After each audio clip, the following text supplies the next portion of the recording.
So hello creatives, I'm going to teach you just a simple trick on how to enhance the eyes of your subject. So I have this photo here. I've already done a bit of cleaning up.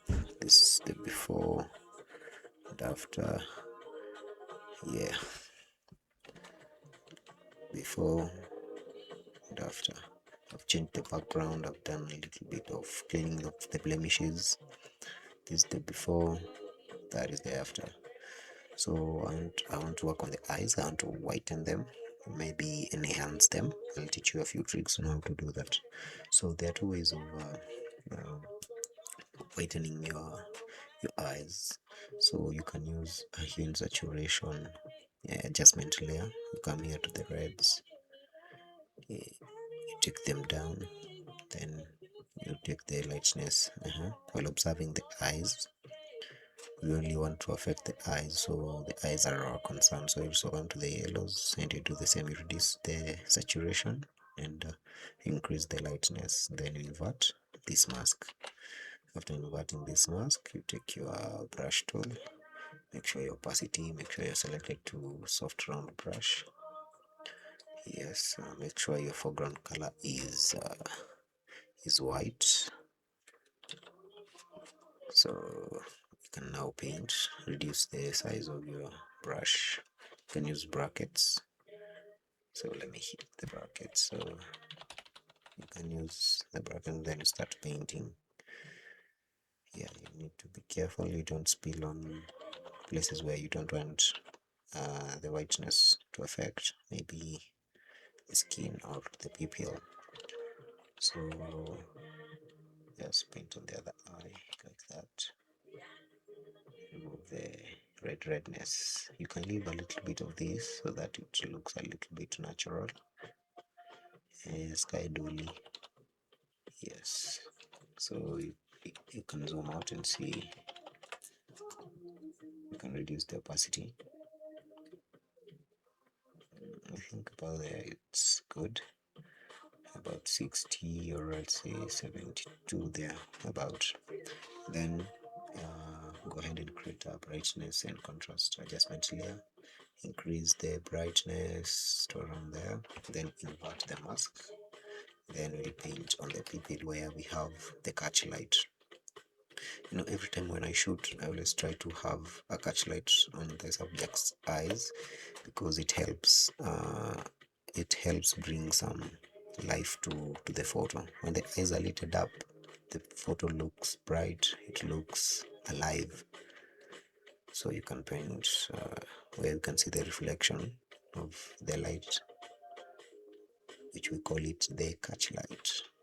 So you can zoom out so that you can see the effect. You can copy paste this effect so that it becomes more conspicuous. Around there is good. You can see the before and after. And if you think if it looks oversaturated, you can always reduce the opacity, but I think there it's nice. Let's undo.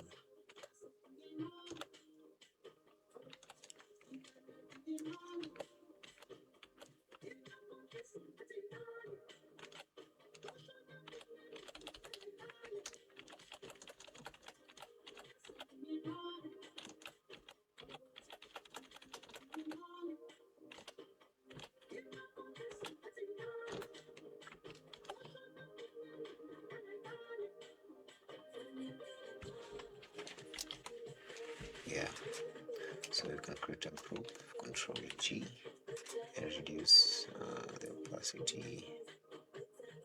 Oh, that is good. That's the before and after. Before and after. Then you merge all the layers. So you can also enhance the eyes by sharpening them separately. You can come here to the Retouch Academy, select sharpen image.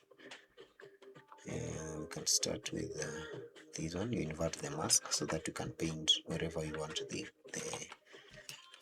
sharpening to happen. So come here, take the brush tool, then I paint on the just to make them pop. You see, the makeup artist did a really good job.